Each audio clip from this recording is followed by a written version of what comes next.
જય શ્રી કૃષ્ણ, જય માતાજી મિત્રો, તમારા બધાનું અમારા બ્લોગમાં સ્વાગત છે। અને આજે છે ભીમ 11, તો આપ સર્વેને ભીમ 11ની ખૂબ ખૂબ શુભેચ્છા। અને આજે તો હું અને દિનેશ રહ્યા છે ભીમ 11 એટલે ફરાળ કરવાનો છે। દિનેશ તો ફ્રૂટ ને લીંબુ પાણી ને એવું લઈ ગયા છે। બપોરનો ટાઈમ થઈ ગયો છે, હવે મારા માટે બનાવવાનો છે ફરાળ। તો શું બનાવવું હવે જોઈએ। ફરાળી લોટ લઈ આવ્યા છે ગઈકાલે, કંઈક બનાવશું એનો। અને અમે જ્યાં શ્રીનગર રહેતા ને, નાના હતા ને ત્યારે ભીમ 11 હોય ને ત્યારે બધા દરિયે નાવા જતા, બહુ જ મજા આવતી હો।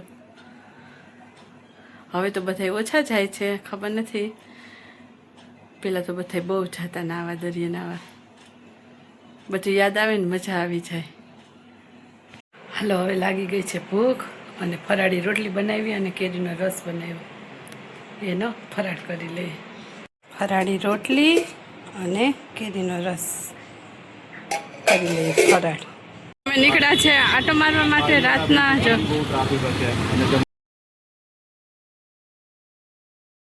મોહરમ જો તાજિયા નીકળવાના છે આ રોડ ઉપરથી। એ ઘી કાંટા,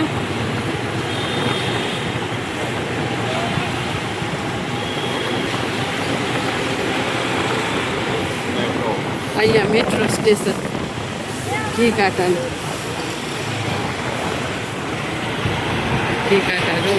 11 જો ખાટુ શ્યામના મંદિર દર્શન કરવાની આટલી લાંબી લાઈન। દરિયાપુર ને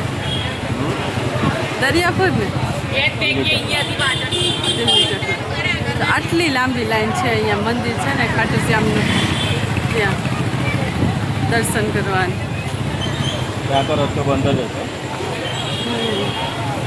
લાલો પણ હતો। ખાટુ શ્યામના લાલો એટલે કૃષ્ણ ભગવાન।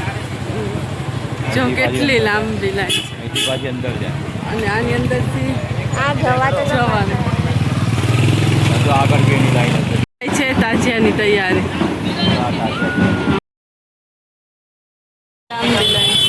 ચોરો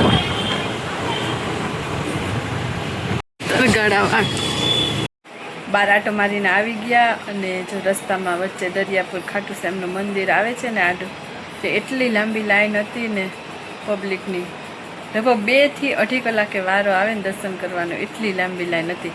અને આજે પાછી હતી ભીમ 11 એટલે 11ના દિવસે ત્યાં મંદિરે બહુ જ લાંબી લાઈન હોય છે। મિત્રો અત્યારે હવે બનાવવાનું છે મારે જામુન સોસ। તો જાંબુ તો કટકા કરીને રાખી દીધા હતા ફ્રીઝરમાં, એટલે હવે મિક્સરમાં પીસી લઉં।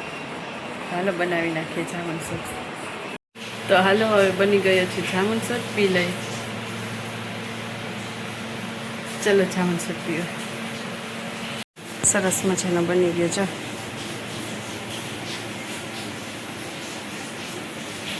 જય શ્રી કૃષ્ણ, જય માતાજી મિત્રો, બધાને ગુડ મોર્નિંગ। જો આજે સવારના ભીંડાનું શાક બનાવેલું છે, ટિફિનમાં રોટલી, અને જો બનાવ્યો પપૈયાનો સંભારો, પાપડી। Dinesh good morning. Good morning. છે ઓફિસ। દિનેશ જય માતાજી।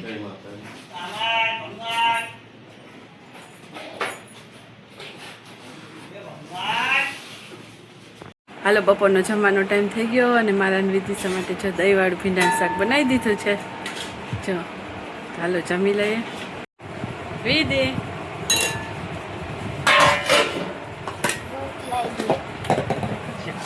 છે અને આમાં છે સવારનો સંભારો, પપૈયાનો, છાશ અને રોટલી। ફ્રી થઈ ગયા છે, કામકાજ પતી ગયું છે। અને અત્યારે મને યાદ આવ્યું કે ગઈકાલે તો હતી ભીમ 11, પરમ દિવસે પાણીપુરી બનાવી હતી ને, તો પૂરી હજી પડેલી છે અને મીઠી ચટણી ને એ બધું પડેલું છે, તીખી ચટણી। તો ચણા પલાળી દઉં ને તો રાતના પાછી થઈ જાય પાણીપુરી। ગઈકાલે ખવાઈ જાત, પણ અમે રહ્યા હતા ભીમ 11 એટલે કંઈ ખવાય નહીં, તો હવે આજે બનાવી નાખશું પાછા ફરીથી પાણીપુરી। ને ચણાને છે ને ગરમ પાણીમાં પલાળી દઈશ ને એટલે 5 કલાકમાં તો પલળી જશે, કારણ કે મોડું થઈ ગયું છે અત્યારે બપોરના પલાળીશ તો। હાલો ચણા પલાળી દઉં। વાસણ તો જો અત્યારે એટલા જ હતા બપોરના, ધોવાઈ ગયા છે, સુકાઈ ગયા, ચડાવી દઉં હવે. લઈ લીધા છે ચણા, ધોઈને પલાળી દઉં. અહીંયા ચણા થોડીક વાર ઉકળવા રાખી દીધા છે, 5 મિનિટ ઉકળવા દઈશ ને પછી પલાળી દઈશ ને એટલે 4 થી 5 કલાકમાં સરસ પલળી જશે.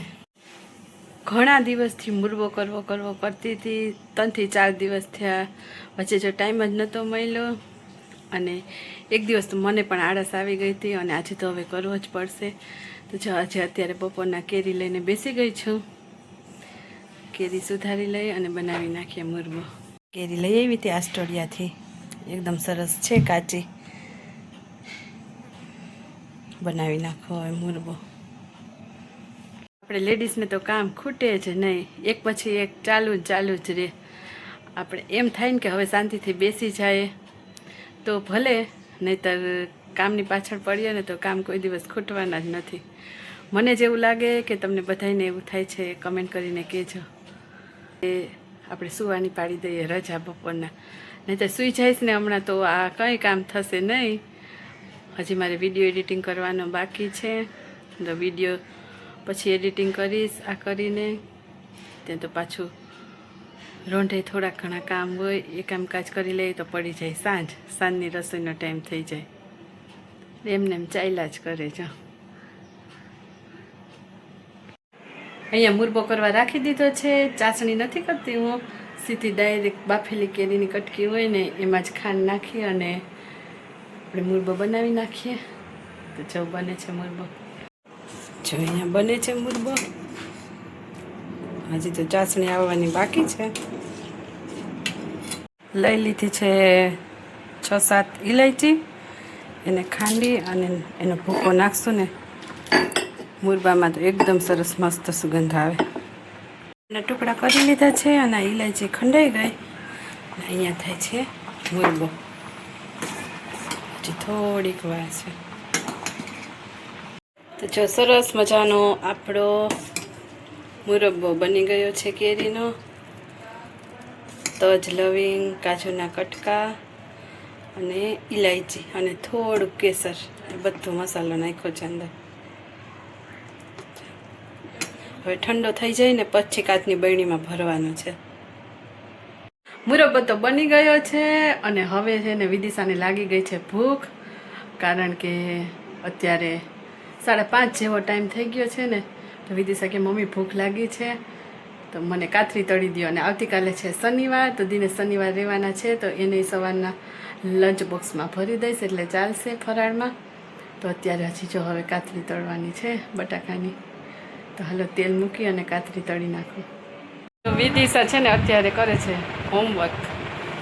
આજે તો એને મોહરમની રજા હતી અંતિકા. મમ્મી મુરબો બનાવતા હતા, ભૂખ લાગે છે મને એટલે હવે મમ્મી કાતરી તળશે. કાતરી જ ખાવી, બીજું કંઈક ખાઈ લે ને. ખાખરો લઈ લીધી છે કાતરી અને અહીંયા ગરમ તેલે મૂકી દીધું છે તળવા માટે. સરસ મજાની કાતરી તળાઈ ગઈ છે. જો ચલો કાતરી ખાવા.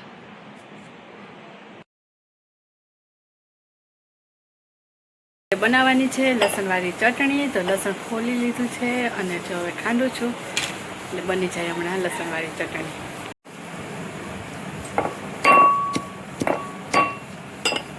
જમવાનું થઈ ગયું તૈયાર. હાલો જો પાણીપુરી બનાવી છે, બધું થઈ ગયું છે કમ્પ્લીટ. ચાલો જમવા બેસી જવાનું છે. મસાલો જો બધી વસ્તુ થઈ ગઈ છે. લઈ લીધી છે અહીંયા આપણે પૂરી. દિનેશને લાગી ગઈ છે રેડી છે પાણીપુરી ખાવા માટે. સેકન્ડ ડે તો જે દિવસની વધી હોય ને તેમાં પૂરી તૈયાર લઈ લેવાની. પાણી એનું ચણા બટાકા ફરીવાર કરી નાખવાના, તો સેકન્ડ ડે થઈ જાય. મસાલો વધે તો પૂરી લઈ જવાની, પૂરી વધે તો મસાલો કરી નાખવાનો. પાણીપુરીનો પ્રોગ્રામ આમાં ચાલતો રહે 3-4 દિવસ. બીજો દિવસ છે, કાલ તો ભીમ 11 હતી એટલે નથી. વચમાં એક પડતર દિવસ આવી, વચ્ચેના તહેવારોમાં એક પડતર દિવસ આવી ગયો હતો ને, એમ કાલે ભીમ 11 આવી ગઈ હતી. એક પડતર દિવસ આવી ગયો હતો પાણીપુરી માટે, નકર તો પાણીપુરી કન્ટિન્યુ હતી. ચલો પાણીપુરી ખાવા. આજે લસણવાળી ચટણી બનાવી છે. તો મિત્રો પાણીપુરીને કેટલા નામથી ઓળખીએ છીએ આપણે? તો હું તો કંઈ નામ તો પાણીપુરીના જાણું છું. એક પાણીપુરી, પકોડી અને ગોલગપ્પા. પછી આગળ શું કહેવાતું હશે ને એક કંઈક કારણે બીજું બી કહેવાય જાય કંઈક કોઈને ખબર હોય તો કમેન્ટ કરજો. પુષ્કળ મુરબો બનીને થઈ ગયો છે તૈયાર. જો આવો બન્યો છે મુરબો. એકદમ સરસ બન્યો, જેલી જેવો લાગે. અને આ નાની બોટલમાં ખાવા માટે કાઢી લીધો છે. તો મિત્રો, આજનો વિડીયો કેવો લાગ્યો એ કમેન્ટ કરીને જરૂરથી કહેજો. અને અમારી ચેનલને લાઈક શેર સબસ્ક્રાઈબ કરજો. ફરી મળીશું આવતીકાલે એક નવા જ વિડીયોમાં. ત્યાં સુધી બધાને જય માતાજી, જય Shri Krishna. Thank you for watching. Bye bye મિત્રો.